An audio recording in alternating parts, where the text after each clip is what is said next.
मैं एक ही शौक हर वक्त रखता हूँ, हालात जैसे भी हो होठों पर हमेशा मुस्कान रखता हूँ। राह में कितनी भी हो मुश्किलें, उसका डटकर सामना भी करता हूँ, क्योंकि मुसीबतों पर जीत हासिल करने और अपने साहस से नए जहां की इबारत लिखने वाले उन जांबाजों के हुनर को जमाना भी करता है दिल से सलाम। और वो शख्सियतें होती हैं बेमिसाल। नमस्कार, मैं हूँ सिरांधा और आप देख रहे हैं हमारी खास पेशकश बेमिसाल। अपनी मेहनत, अपनी लगन, अपने जोश और अपने जज्बे से मुफलिसी को हराने और नौनिहालों की जिंदगी को नई राह दिखाने के लिए एक बेटी ने ऐसा कदम उठाया जिससे लोगों का उस बेटी पर भरोसा भी हुआ और उम्मीद की एक किरण भी जग गई। कौन है वो बेमिसाल बिटिया, आप भी देखिए। मिलजुल कर खुशी मनाना, नाचना, खिलखिलाना वास्तव में किसी उत्सव का संकेत देता है।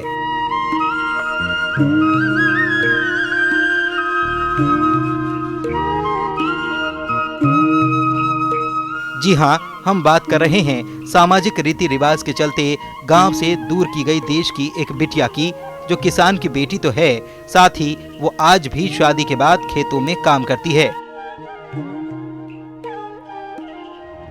लेकिन कुछ रूढ़िवादी लोगों ने उसका जीना मुहाल कर दिया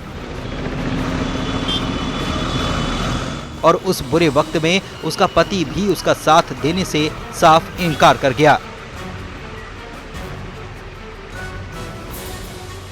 उसने समाज के रीति रिवाजों को त्याग कर कुछ ऐसा करने की ठानी जिससे वो आज समाज में बहु बेटियों के लिए मिसाल बन गई।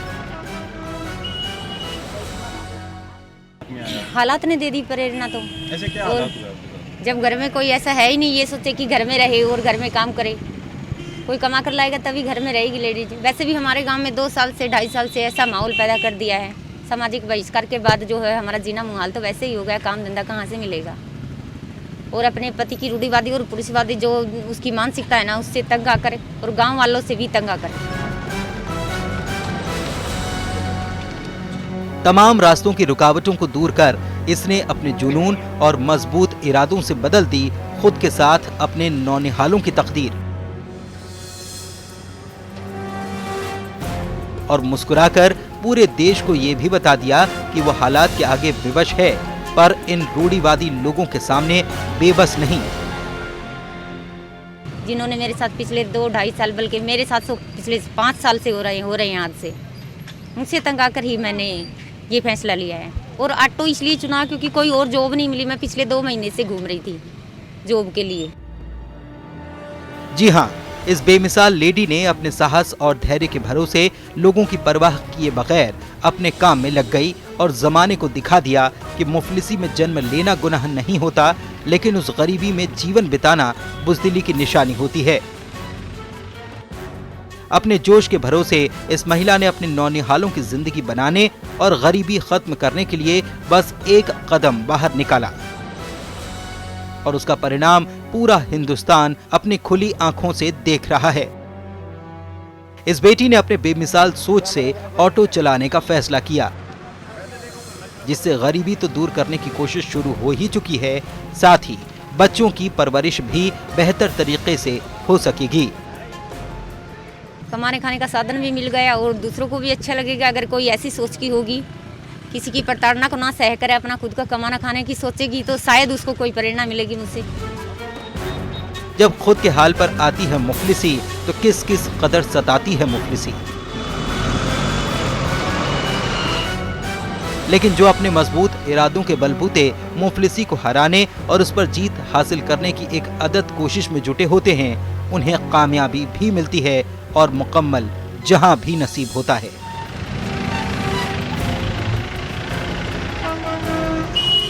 बेमिसाल के लिए ब्यूरो रिपोर्ट, न्यूज़ 18 टीम।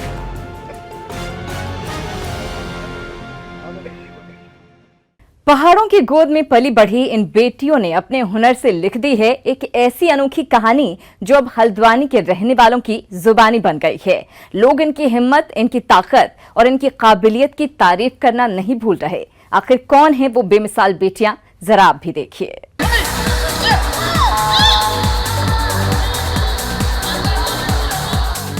अगर इरादे बुलंद हो तो कोई भी काम नामुमकिन नहीं होता।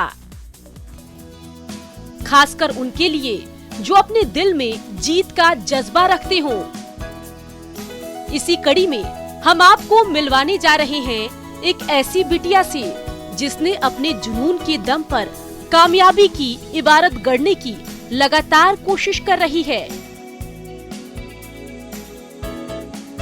और उसे देखकर अंदाजा लगाना मुश्किल है कि वो अपने इस जज्बे को यूं ही नहीं जाया जाने देगी। ये है हल्द्वानी की बेटी समृद्धि बहुगुणा। वैसे तो समृद्धि सामान्य लड़कियों की ही तरह दिखती है, लेकिन उसके सामने रखी ये ट्रॉफियां और मेडल्स उसे दुनिया से अलग कर देती है। पंतनगर एग्रीकल्चर यूनिवर्सिटी में इंजीनियरिंग की छात्रा अंतर्राष्ट्रीय स्तर की ताइक्वांडो प्लेयर है। यही वजह है कि समृद्धि को प्रदेश के सबसे बड़े महिला सम्मान तीलू रौतेली के लिए चुना गया है। मतलब पास्ट फ्यू इयर्स में जितनी भी मेहनत की है उसके लिए आज जो ये उत्तराखंड का the highest award that is given to a women वो मुझे मिल रहा है, तो I am really very happy. Samriddhi ने अपने हुनर से जो सफलता का इतिहास रचा है उससे पूरा परिवार बेहद खुश है। तभी तो उसके घर पर बधाई देने वालों का तांता लगा हुआ है और उसकी इस कामयाबी पर पूरा जिला गर्व महसूस कर रहा है। आज की तारीख में समय बदल रहा है, देश बदल रहा है। ऐसा नहीं है कि लड़कियां किसी से पीछे हैं। मेरे तो 3 बच्चे हैं जिसमें 2 लड़के हैं। मेरी बेटियां दोनों लड़कों से कम नहीं है। सारे अचीवमेंट उसने अच्छे लिए हुए हैं। तो इसी तरह से सारी और लड़कियां भी जो है इनके साथ के जितने भी लोग और बच्चों ने खेला है सभी बच्चे आगे बढ़ रहे हैं आज। जैसे ही महिला सम्मान के लिए समृद्धि का नाम सामने आया, आसपास के लोगों में खुशी की लहर दौड़ गई और उसके बाद असहाय लोगों के लिए एक संस्था चलाने वाली संचालिका को भी इस महिला पुरस्कार से नवाजे जाने की खबर ने उत्तराखंड में खुशी की लहर दौड़ा दी। कहते हैं बुजुर्गों और असहाय लोगों की सेवा करने का फल हमेशा मीठा होता है। हल्द्वानी में आनंद आश्रम के नाम से ओल्ड एज होम चलाने वाली कनकचंद ने इस कहावत को सच कर दिखाया और सेवा रूपी पुरस्कार को अपने नाम कर इतिहास बना दिया। जो सेवा करनी चाहिए, तो मैंने सोचा क्या सेवा करनी चाहिए, तो किसको ज़रूरत है मेरी सेवा की। तो सडनली अंदर से ही एक प्रेरणा आई कि बुजुर्गों की सेवा करनी चाहिए, क्योंकि उनकी हालत और जो मैं बिस्तर पे पड़ी थी मेरी हालत बिल्कुल एक जैसी थी। तो मुझे लगा वही मेरे लिए सबसे बेहतर रहेगा कि मुझे बुजुर्गों की सेवा करनी चाहिए, और तो तब से मैंने फिर ये प्रारंभ किया। तीलू रौतेली सम्मान पाने वाली तीसरी महिला है। पहाड़ में जैविक खेती की अलग जगह रही मुन्नी देवी। 63 साल की मुन्नी देवी लोगों को केमिकल रहित खाना खाने की सीख दे रही हैं। ये हमने जैविक खेती करी और हमने महिलाओं के यो सिखा, हमने ये खेती बार में बता, एक लीजिए हमको और सम्मान मिल रहा, और सम्मान मिला हमको बहुत ही खुशी है। आज हमको मिला भूख है और के मिलो यो ही काम करला। पहाड़ की इन बेटियों की सफलता ने इतिहास में अपना नाम दर्ज करा दिया। हर तरफ इनके अलग अलग कार्यों की तारीफ हो रही है, जिससे आने वाले वक्त में लोग इनसे प्रेरणा लेकर समाज में समाज के हित के लिए अपना योगदान दे सके। बेमिसाल के लिए हल्द्वानी से शैलेंद्र नेगी के साथ bureau report, news 18 network.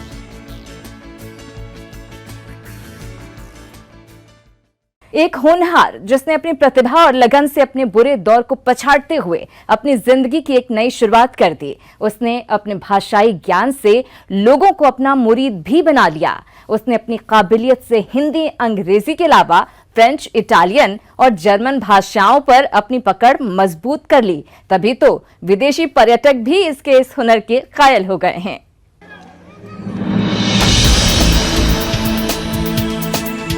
Hablar eso.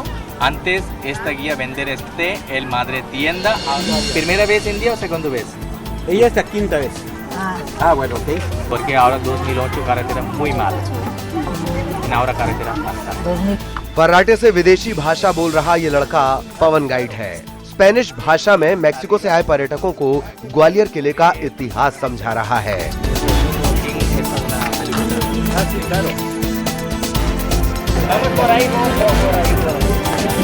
Spanish के अलावा पवन इटालियन, फ्रेंच और इंग्लिश भाषा का जानकार है। ग्वालियर के किले पर गाइड का काम करने वाले पवन की मां ने करीब 23 साल पहले किले के पास चाय की दुकान खोली थी। उस वक्त पवन की उम्र महज 3 साल थी। पवन जब 8 साल का हुआ तो अपनी मां के साथ दुकान पर चाय बनाने लगा।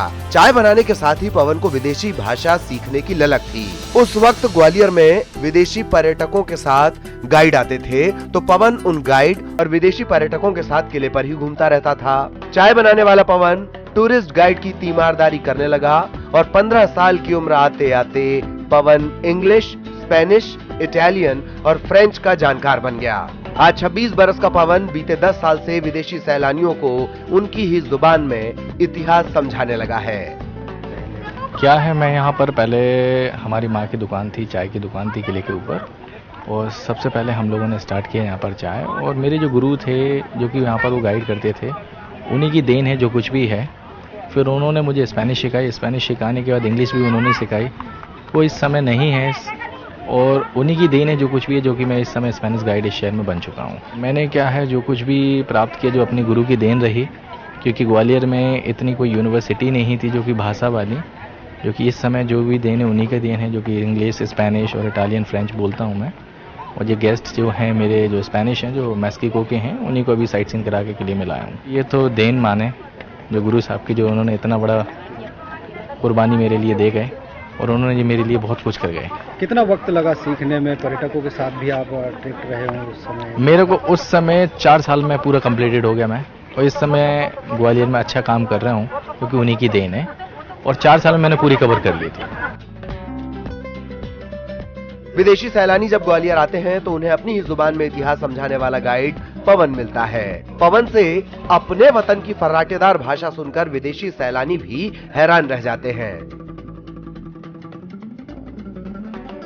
विदेशों से आने वाले पर्यटक पवन की भाषा और इतिहास समझाने की काबिलियत के कायल हैं। विदेशी सैलानियों को जब पता चलता है कि पवन ने महज 12वीं क्लास तक पढ़ाई की है, विदेशी भाषा सीखने के लिए किसी संस्थान या कॉलेज में दाखिला नहीं लिया है, तो ये सुनकर वो भी हैरान हो जाते हैं।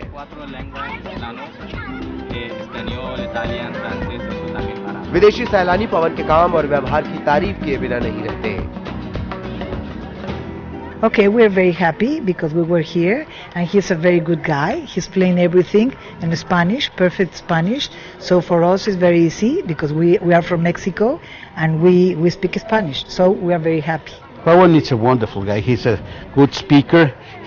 He gave us all the history of the fort and also too many mystic things that he can explain us and elevates our imagination in these particular places. And we feel very exciting and very healthy, very, very poor, because this city is gorgeous, it's wonderful.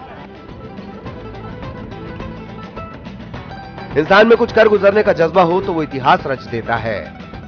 Gwalior के guide पवन ने भी अपनी मेहनत और लगन के दम पर बिना कॉलेज गए ही 4 देशों की भाषा सीखी है। विदेशी भाषाओं के दम पर न सिर्फ पवन को रोजगार मिल रहा है, बल्कि विदेशी सैलानियों की सराहना और स्नेह भी मिलता है।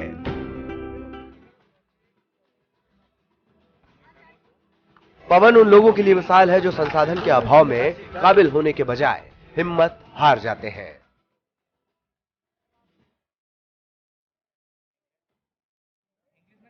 कैमरामैन दीपक कुमार के साथ सुशील कौशिक, न्यूज़ 18 ग्वालियर।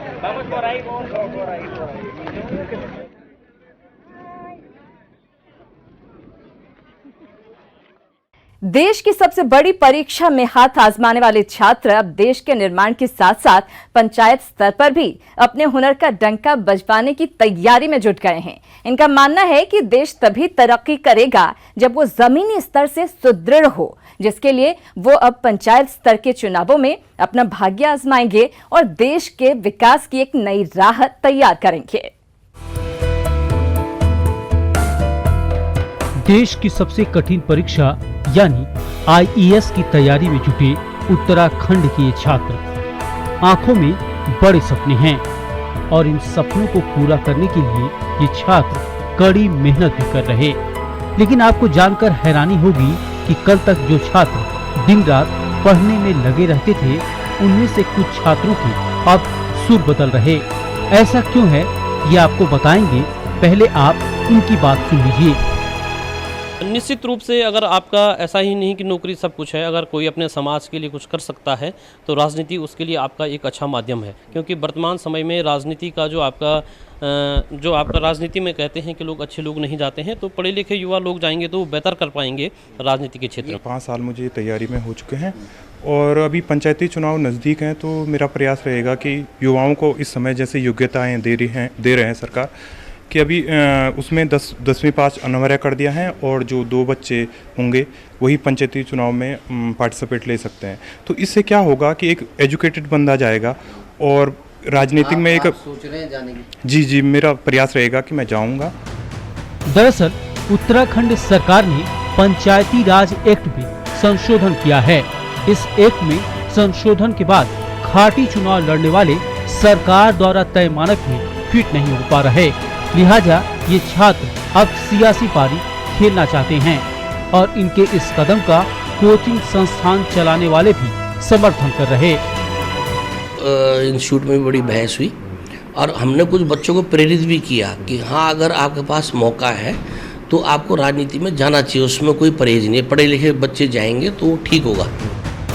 दरअसल नए संशोधन के बाद 2 बच्चों से अधिक और 10वीं से कम पढ़े लिखे लोग चुनाव नहीं लड़ सकते। ऐसे में इस बार बड़ी संख्या में युवा सियासी मैदान में उतरना चाहते हैं। Robin Singh Chauhan, news 18, Dehradun.